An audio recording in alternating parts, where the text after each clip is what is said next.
नमस्कार मित्रांनो. आज आपण बघूया fundamental of accounting class 5th journal entry and ledger posting.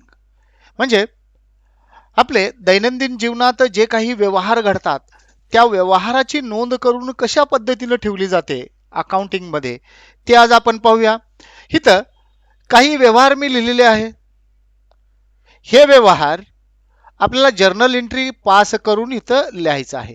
लिहित असताना जर्नल एंट्री पास करून लिहित असताना तर कोणत्या फॉर्मॅटमध्ये लिहिलं जातं, जर्नल एंट्री कशी पास केली जाते आज आपल्याला बघायचं आहे. तर जर्नल एंट्री पास करण्यासाठी जर्नल एंट्रीचा फॉर्मॅट पहिल्यांदा डेट, पर्टिक्युलर,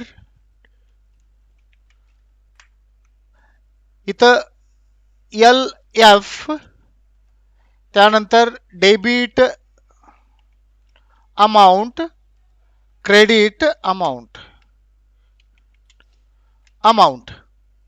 हे आपले मुख्यतः कॉलम असतात.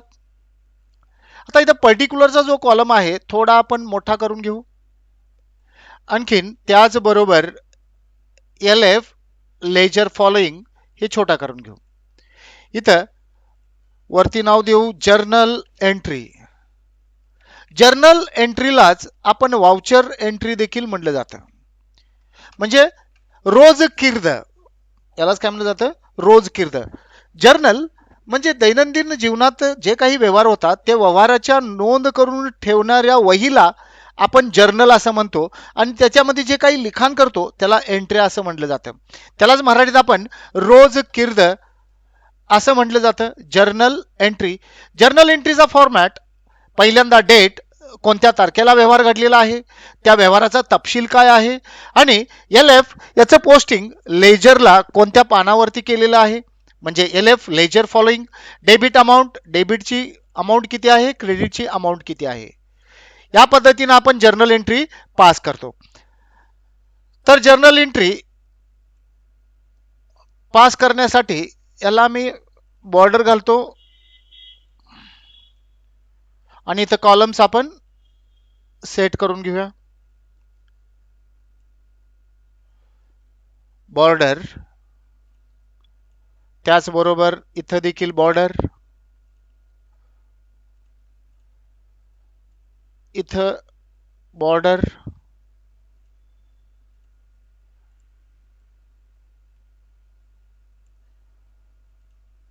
बॉर्डर, असे कॉलम्स आपण इथं लिहिले. आता पहिला व्यवहार काय घडलेला आहे ते बघू. तर इथं पहिला व्यवहार आहे purchase Core two Duo computer from Anand enterprises for ₹18,000. म्हणजे आपण कोर टू डिओ हा कम्प्युटर 18,000 रुपयाचा विकत घेतलेला आहे. म्हणजे जर्नल एंट्री कशी पास होईल, आपल्याकडे कोर टू डिओ कम्प्युटर आलेला आहे. हा जो कम्प्युटर आहे आपण विकण्यासाठी घेतलेला आहे. म्हणजे इथं आपण काय करतो, जर्नल एंट्री पास करत असताना डेट, इथं डेट दिलेली नाही, ज्या डेटला आपण परचेस केलेला आहे ते डेट आणि उधारीवरती खरेदी केलेला आहे. म्हणजे याची एंट्री पास कशी होईल, purchase account, account debit D R, त्यानंतर टू टू कंपनीचं नाव आनंद एंटरप्राइजेस, आनंद एंटरप्राइजेस. इथं अमाऊंट 18,000 आणि 18,000. इथं जर बघितलं आपण तर purchase Core two Duo computer असं म्हटलेलं आहे. इथं आपण Core two Duo computer account debit न म्हणता आपण काय केलेलं आहे, परचेज अकाउंट डेबिट म्हटलेलं आहे. कारण हे जे वस्तू आहे आपण विकण्यासाठी घेतलेलं आहे ते एक आपलं आयटम आहे. असे भरपूर आयटम आपण विकत घेत असतो, तर त्या सगळ्या आयटमचं अकाउंट तयार करता न यावा. कारण प्रत्येक अकाउंट जर आपले 2,000 ते 3,000 अकाउंट्स असतील तर प्रत्येकाचं लेजर अकाउंट आपल्याला तयार करावं लागेल. त्याच्यापासून आपल्याला भरपूर मोठे बुक लिहावे लागतील. त्याच्याऐवजी आपण काय म्हणतो, फक्त आपल्याला अकाउंटच मेंटेन करायचं आहे, इन्व्हेंटरी नाही, तर आपण काय करतो, इथं परचेज अकाउंट त्याला एक ग्रुप देतो. फॉर एक्झाम्पल स्टेशनरीमध्ये जर आपण गेलो तर आपण पेन घेतले, पेपर घेतले, तर पेपर अकाउंट डेबिट किंवा pen account debit to cash account कधी म्हणत नाही. जर पेपर घेतलं तरी देखील स्टेशनरी, पेन घेतलं तरी देखील त्याला आपण काय म्हणतो, स्टेशनरी अकाउंटच म्हणतो. म्हणजे त्याचा एक हेड घेतो. अशा पद्धतीनं जर आपण कोणतीही वस्तू विकण्यासाठी खरेदी केलेली असेल तर purchase account debit to Anand enterprises 18,000. आज जी आपण ही जर्नल एंट्री पास केलेली आहे, काळांतरानंतर हे काय व्यवहार घडलेला आहे हे आपल्याला समजावं म्हणून आपण इथं नॅरेशन लिहितो. नॅरेशन आपल्याला भविष्यात जर बघितले हा व्यवहार, हे एंट्री बघितली तर व्यवहार काय घडलेला आहे हे आपल्याला समजावं म्हणून आपण इथं त्याचे थोडक्यात माहिती लिहितो. त्यालाच काय म्हटलं जातं, narration. Bing goods purchase from Anand enterprises. Anand enterprises on credit. म्हणजे त्या व्यवहाराची नोंद आपण इथं लिहून घेतो. हा झाला परचेजची एंट्री. अशा पद्धतीने आपण जर्नल एंट्री इथं पास करतो. त्यानंतर इथं खाली दोन रेषा मारले जातात. इथं अशा पद्धतीनं इथं एक जर्नल एंट्री आपली पूर्ण झाली. त्यानंतर दुसरी एंट्री बघूया. दुसरी एंट्री कशी होईल, sales Core two Duo computer to Lakshmi computer. आपण 20,000 रुपयाचा माल लक्ष्मी कम्प्युटरला विकलेला आहे. कोड टू डिओ कम्प्युटर्स विकलेला आहे म्हणून इथं कुणाला विकलेला आहे, तो account debit Lakshmi computer account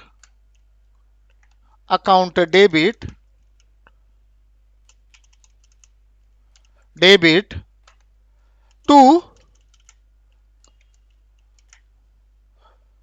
cells account. इथं नॅरेशन लिहितो, being goods sold on credit. Shortcut मध्ये आपण इथं लिहिलं. इथं अमाऊंट घेतो, लक्ष्मी कम्प्युटर डेबिट आहे म्हणजे डेबिट मध्ये 20,000 आणि क्रेडिट आहे सेल्स म्हणून क्रेडिट मध्ये 20,000. अशा प्रकारेनं जे काही व्यवहार घडतात त्या व्यवहाराची नोंद आपण इथं करतो. 3 नंबरचा व्यवहार, इथं cash received from Lakshmi computer म्हणजे लक्ष्मी कम्प्युटर कडून आपल्याला 5,000 रुपये मिळालेले आहेत. म्हणजे इथं कॅश अकाउंट डेबिट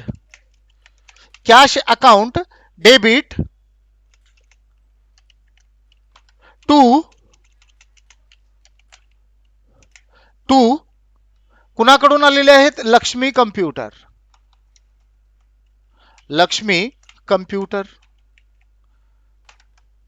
इथं बिंग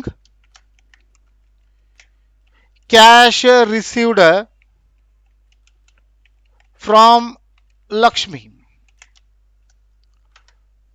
अमाऊंट किती आलेले आहे, डेबिट अमाऊंट 5,000, क्रेडिट अमाऊंट 5,000 पण इथं घेतलं. चौथी एंट्री, रेंट रिसिव्ड फॉर ₹5,000 म्हणजे आपल्याला भाडं मिळालेलं आहे. तर भाडं मिळणं म्हणजेच कॅश मिळालेलं आहे. तर cash account debit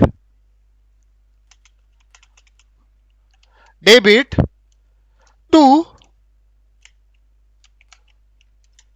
rent received account credit. Amount 5,000 रुपये आणि इथं देखील 5,000 रुपये. इथं being rent received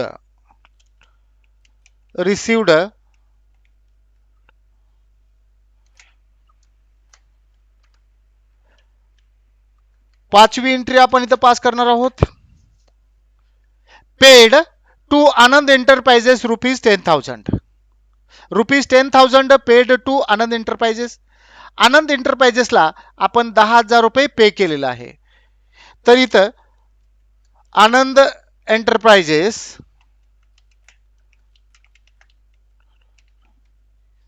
account debit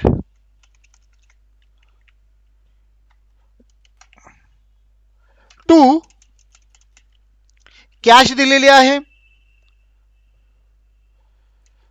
cash account. Cheque दिलेला असेल तर बँक अकाउंट येईल. Amount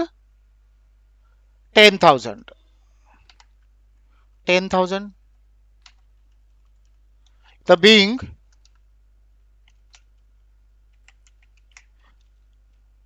cash paid to creditor.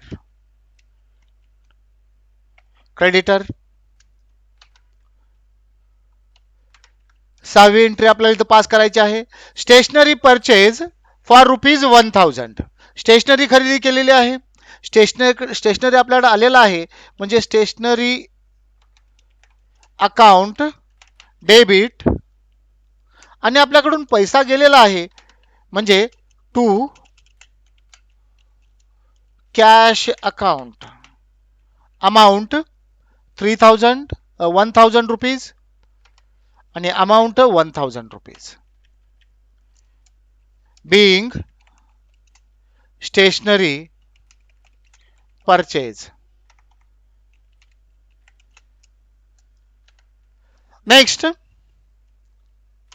7 number, cash deposited into Bank of India for ₹3,000. Cash आपल्याकडनं गेलेली आहे. रिसिव्हर कोण आहे? बँक आहे. म्हणजे bank account debit bank of India account debit to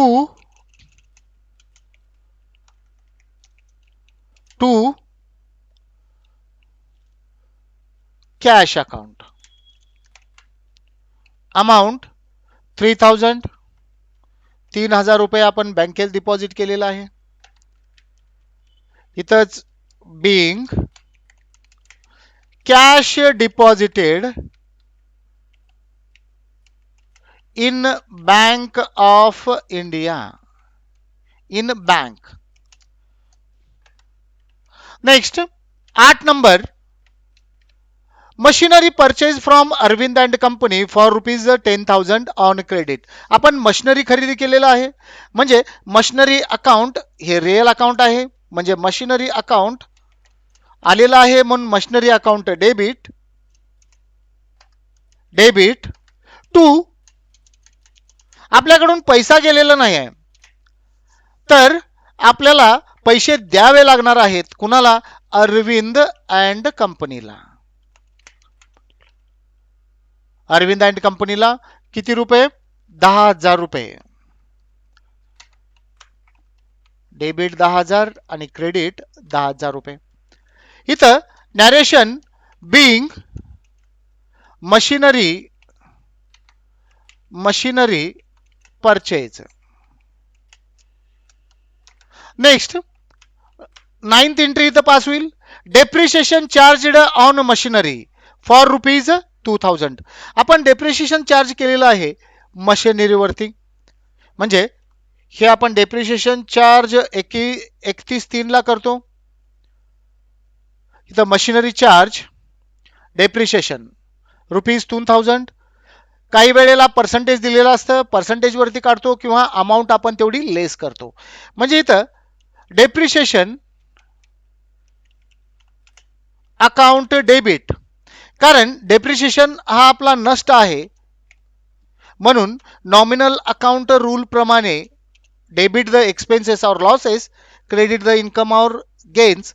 depreciation हा आपला लॉस आहे म्हणून depreciation account debit to loss कशामध्ये झालेला आहे तर मशिनरी मध्ये म्हणजे मशिनरी अकाउंट मधून आपण ते कमी करणार आहे. अमाऊंट 2,000. इथं being depreciation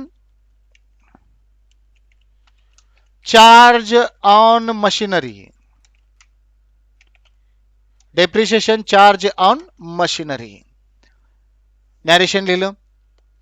next 10 number rent received from Avinash. Avinash कडून आपल्याला 5,000 रुपये मिळालेले आहेत. म्हणजे आपल्याला कॅशच मिळालेले आहे, म्हणजे cash account debit to rent received account credit. म्हणजे इथं अरविंदनं दिलेलं आहे तर अरविंदचं नाव आपण घेत नाही, कारण अरविंदनं पूर्ण आपल्याला रेंट दिलेला आहे. जर त्याच्याकडून येणं बाकी असेल तर तिथं अविनाश अकाउंट घेतलं जाईल. आपल्याला मिळालेला आहे कॅश, म्हणजे त्याचा अकाउंट मेंटेन करायची आपल्याला काही एक आवश्यकता नाही आहे. म्हणून आपण काय करतो, rent received account credit 5,000 5,000. Narration being rent received. अशा पद्धतीनं आपण काय करतो, जर्नल एंट्रीज पास करतो. ज्या पुस्तकामध्ये आपण करतो त्या पुस्तकालाच आपण रोजकीर्द मराठीमध्ये म्हणतो, इंग्लिशमध्ये जर्नल, आणि जे लिहितो त्याला काय म्हणतो आपण, जर्नल एंट्री.